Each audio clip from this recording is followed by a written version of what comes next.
Oke, selamat malam. Kita bertemu lagi dalam mata kuliah Lab Akuntansi Biaya. Hari ini sudah minggu ini memasuki pertemuan ke-10.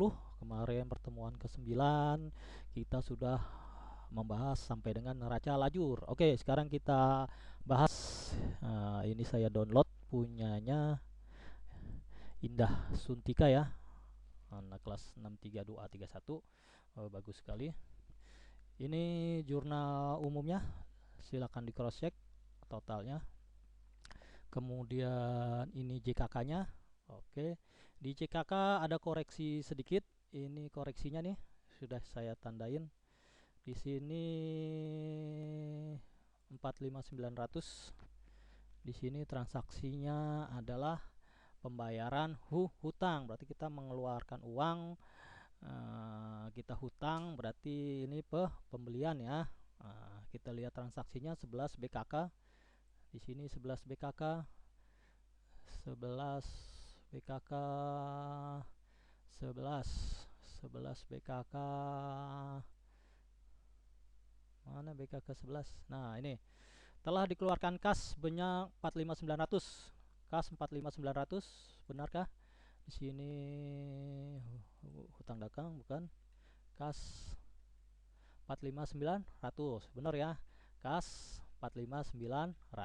Tapi kita baca soalnya untuk lebih jelas. Untuk keperluan pembayaran hutang ke PT Indotech. PT Indotech tanggal 19 Januari. Kita lihat 19 Januari. 19 Januari PT Indotech. Nah, ini hutangnya adalah 55750. Ingat, hutangnya 55750. Nah, kita cari lagi PT Indotech. Sepertinya ini kan hutang dagang kan. Uh, Apakah ada nota kredit? Nah, ini ada nota kredit.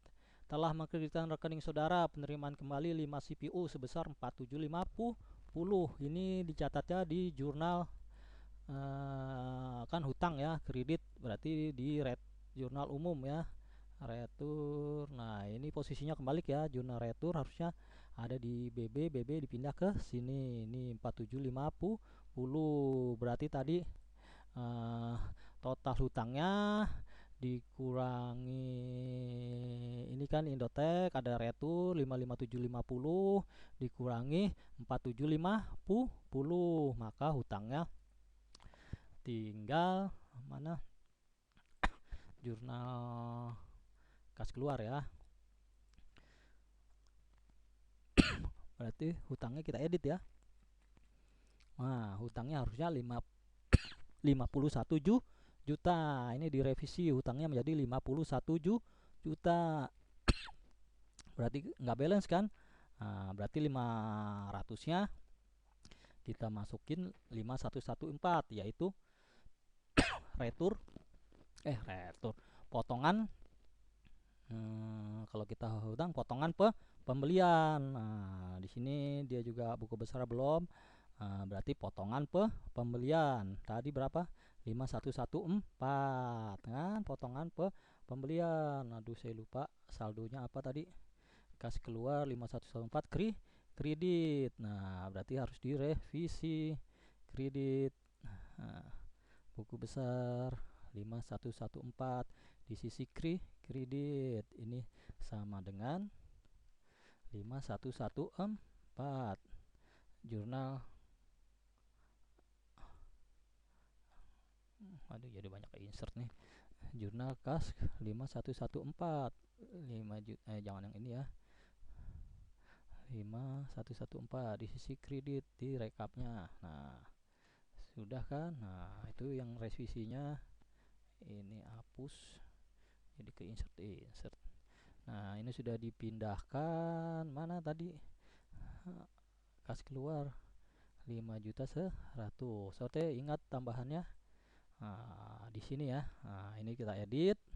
Ada potongan pembelian, kemudian utangnya dia bukan 45.900 tapi 51 juta. Tadi total invoice ada retur. Nah, kemudian juga di kas masuk ada revisi. Kas masuk adalah transaksi 7 BKM. Kas, bener kan? Kita lihat 7 BKM soalnya. BKM 7. Nah, telah diterima sebesar 338 kas. 338.437 benar nggak? Benar. Telah diterima kas, berarti pembayaran piutang, berarti penjualan ya. Nah, kita lihat penerimaan putar transaksi tanggal 10 Januari. 10 Januari. 10 Januari, kita lihat 10 Januari ini ya. Nah, ternyata invoice-nya, piutangnya kita jualnya 368.750. Coba kita cek lagi ada nota kredit. Nah, ternyata ada nota kredit. Berarti ini kan hutang ya, kita jualan hutang. Berarti hutangnya berkurang 12.500.000. 12.500.000 di nota kredit. Berarti jurnal umum. Nah, di sini. Nah, ini nanti dibalik ya. Nah, ini kan retur penjualan ada 12.500.000. Maka tadi invoice dikurangi 12.500.000.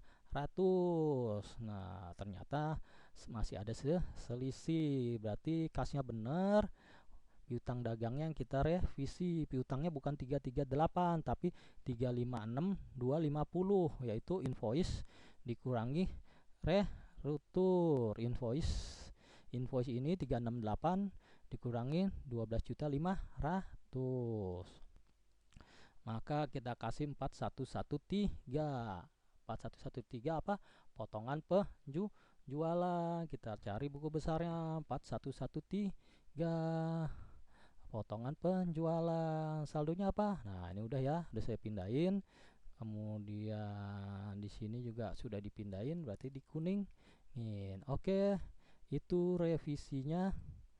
Nah, jadi ada potongan penjualan dan potongan pembelian dikoreksi karena kita akan membuat laporan laba rugi. Oke, ini bisa dilihat bagus sekali buku maka buku besar pembantunya juga salah ya.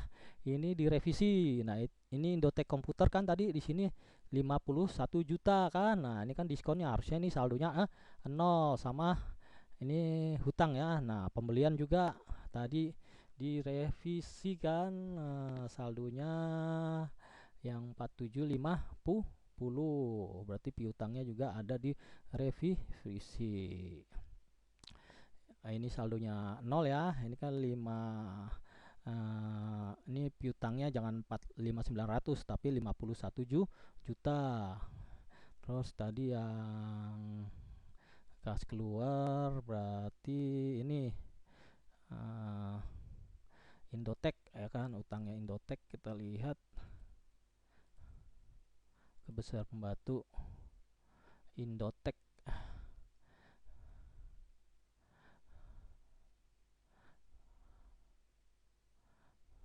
Oh, ini Indotek ya. Indotek tuh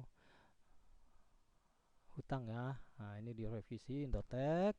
Ini jadi 51 juta ya. 45.900 ditambah 5 juta 100. Ini jadi 51 juta. Ya, 456.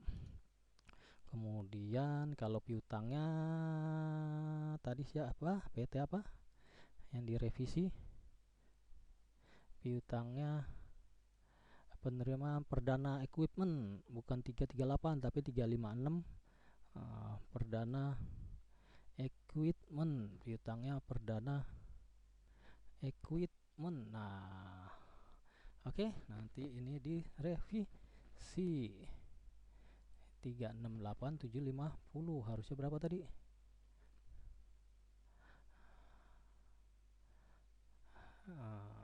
Nih piutang dagang bukan 338 tapi 356.250. Kita copy saja biar apa.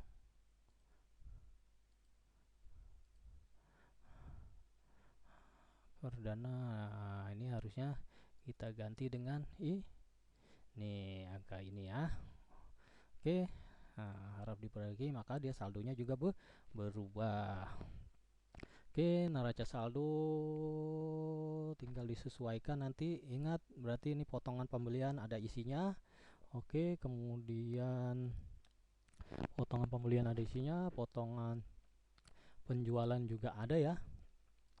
Potongan penjualan tadi 17, potongan pembelian tadi ada, disesuaikan. Di neraca saldonya ini ayat jurnal penyesuaiannya juga sudah benar. Neraca lajurnya, nah ini ya, tadi diisi ya. Ini harusnya ada angkanya, direvisi. Kemudian potongan pembelian juga ini ada angkanya tadi ya. Ini direvisi. Nah, lainnya benar ya. Ini AJP-nya sesuai 3735. 3735. Oke. Nah, ini tinggal diselisihkan saja. Ini mau tidak diselisihkan juga nggak apa-apa. Ini tinggal dipindahkan saja ya. Nah, ini misalnya di sini enter, ini sama dengan ini sama indah dia diselisihkan. Nah, tinggal hasilnya akan sama saja. Nah, kan totalnya beda tapi hasilnya sama. Demikian juga ini kan kita pindahkan saja kalau nggak mau diselisihkan kan. Nah, sesuai dengan posisinya. Nah, ini tinggal ditarik. Maka labanya tidak akan berubah. Tetap sama 21. Oke, tadi revisinya hanya di potongan pembelian dan potongan penjualan. Kenapa? Karena nanti laporan laba ruginya adalah kita ambil dari laba rugi ya. Penjualan kotor ya kan. Nah, ada retur, ada retur potongan retur penjualan. Ini retur penjualan ya. Nah, laba ruginya ada retur penjualan dan ada potongan penjualan. Di sini nanti nih kan ada saldonya kan. Ini ditambahkan. Jadi ini tambah ini dikurangin ini hasilnya penjualan bersih ya kan. Kemudian pendapatan sewa kita tunda dulu. Kemudian dikurangi HPP. HPP adalah pembelian.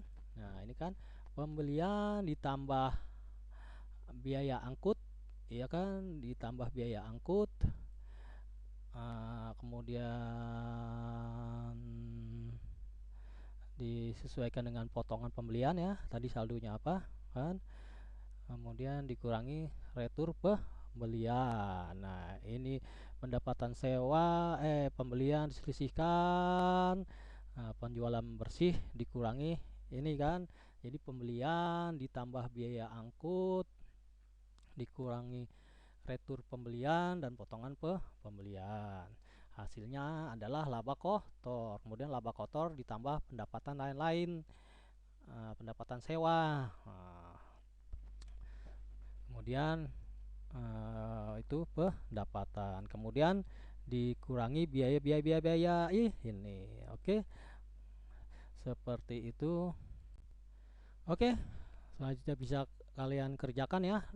Dicari penjualan kotor, kemudian penjualan bersih, kemudian dicari HPP-nya kan, pembelian kotor, kemudian pembelian bersih. Jadi penjualan bersih dikurangi pembelian bersih. Kemudian hasilnya itu adalah laba bersih. Kemudian laba sebelum biaya. Oke, jadi penjualan bersih dikurangi pembelian bersih itu hasil laba kotor. Kemudian laba kotor dikurangi biaya ini, biaya gaji sampai dengan sini itu adalah laba bersih. Nah, kemudian laba bersihnya diselisihkan dengan modal awal, itu laporan perubahan modal. Oke, kemudian sudah ya laporan keuangan ya. Kemudian jurnal penutupnya kalian ingat saja ya, kalau dia metode laba rugi berarti pakai jurnal pembalik. Kalau dia metode neraca tidak perlu jurnal pembalik. Jurnal penutup adalah menutup semua akun biaya dan ikhtisar laba rugi. Semuanya ditutup ikhtisar laba rugi. Oke, selamat mengerjakan. Silakan dikoreksi. Ini benar hasilnya. Oke, seperti ini posisi terakhir. Oke, terima kasih. Sampai ketemu di pertemuan selanjutnya.